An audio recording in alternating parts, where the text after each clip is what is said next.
Vous êtes-vous déjà demandé ce que c'était que de se retrouver face à face avec un grand requin blanc ou ce qui pousse ses prédateurs mortels à s'attaquer à l'homme? L'histoire de Terry Cartwright, une mère de 5 enfants qui a été sauvagement attaquée et tuée par un énorme requin blanc de 15 pieds au large de la Tasmanie, en Australie. En 1993, est à la fois terrifiante et intrigante. La victime était une mère de 5 enfants.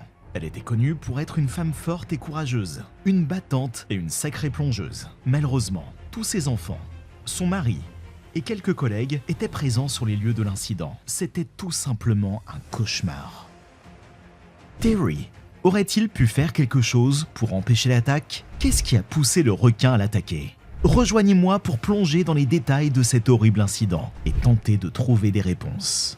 Terry Cartwright était une mère de famille de 35 ans, originaire d'Exeter, un village situé dans le district de Southern Highlands, en Nouvelle-Galles du Sud, en Australie. Elle était mère de quadruplés de 6 ans, Sarah, Thomas, James et Luke, et d'un fils de 11 mois, Paul. Elle adorait la plongée sous-marine et était assez douée dans ce domaine. Son mari, Ian Cartwright, occupait le poste de directeur de la faculté des pêches à l'Australian Maritime College.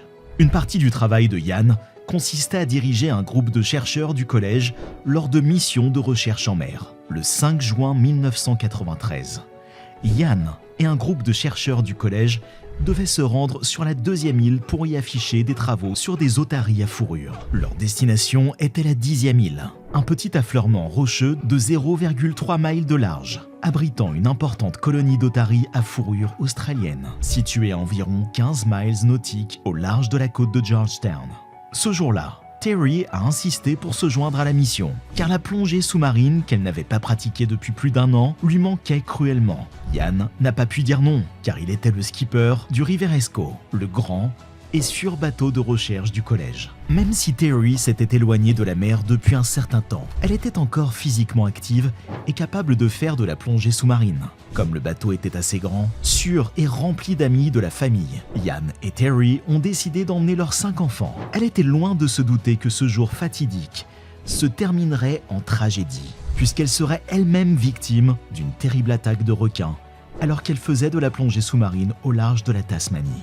Vers 10 heures, le bateau a jeté l'ancre dans un chenal de 50 pieds de profondeur, à environ 500 pieds du rivage, du côté de la 10e île. Vers 22h45, le groupe de plongeurs, dont Terry, a commencé à entrer dans l'eau pour se diriger vers les bords de l'île rocheuse.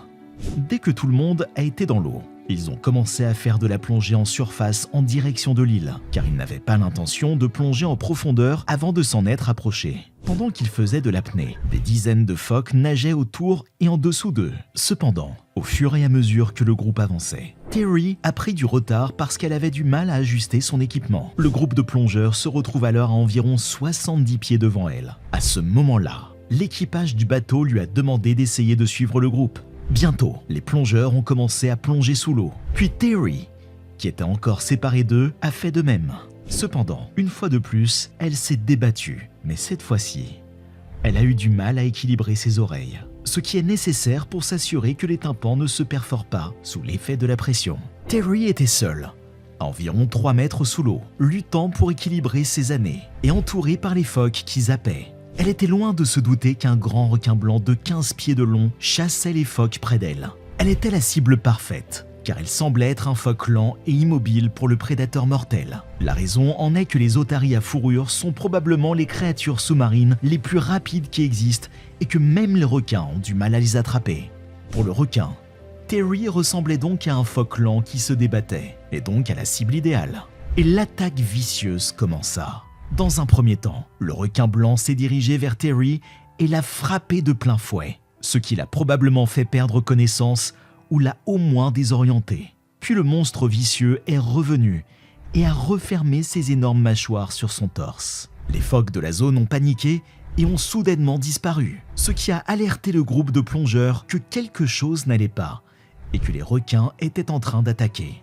Alors ils ont plongé profondément et se sont retrouvés derrière des rochers. En regardant autour d'eux, les plongeurs ont vu le requin avec Terry entre ses mâchoires. À ce moment-là, Le requin lâchait le corps de Terry pendant quelques secondes, a fait un petit tour rapide autour d'elle, est revenu pour la saisir et a disparu dans les eaux plus profondes.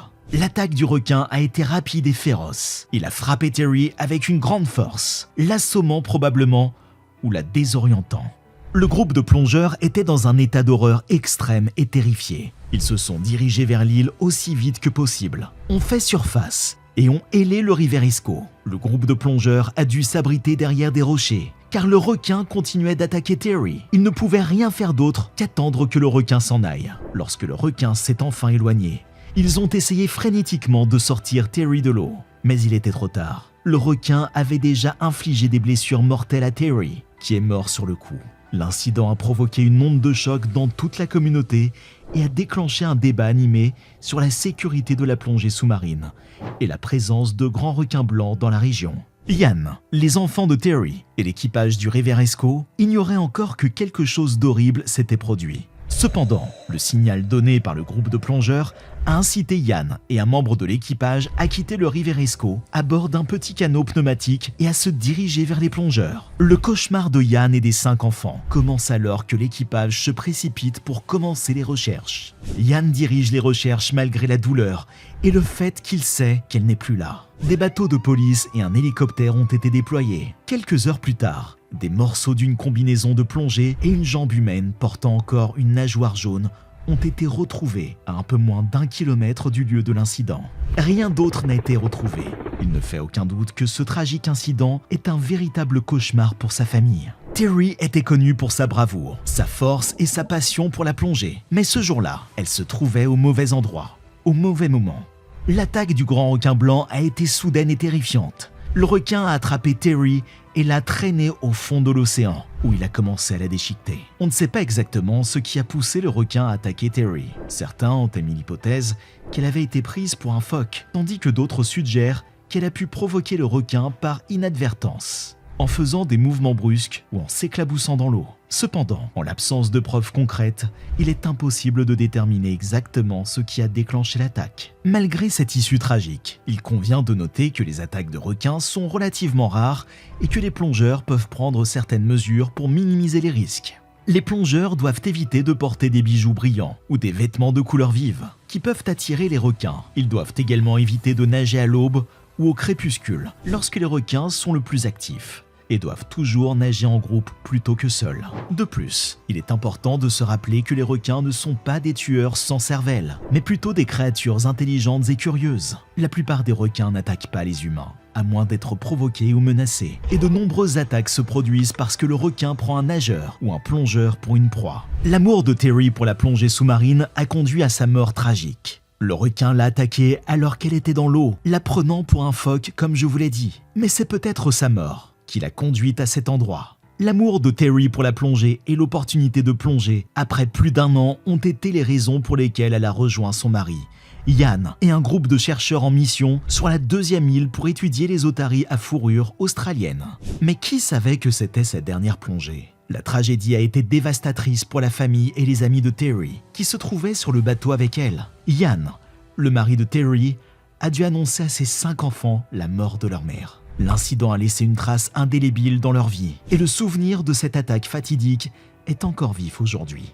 Avec le recul, certains experts estiment que la mort de Terry aurait pu être évitée. Ils affirment que les mesures de précaution prises, telles que l'utilisation de boucliers anti-requins, n'ont pas été suffisantes pour protéger les plongeurs des attaques potentielles de requins. Quoi qu'il en soit, la mort de Terry est un avertissement pour tous ceux qui pratiquent des activités nautiques, car elle nous rappelle qu'il faut être conscient des risques et prendre les précautions nécessaires pour se protéger. Avez-vous eu connaissance d'attaques mortelles récentes d'animaux sauvages dans des zoos, des parcs de safari ou en pleine nature près de chez vous? Qu'avez-vous ressenti et qu'avez-vous appris? Partagez votre réflexion et vos histoires dans la section des commentaires ci-dessous.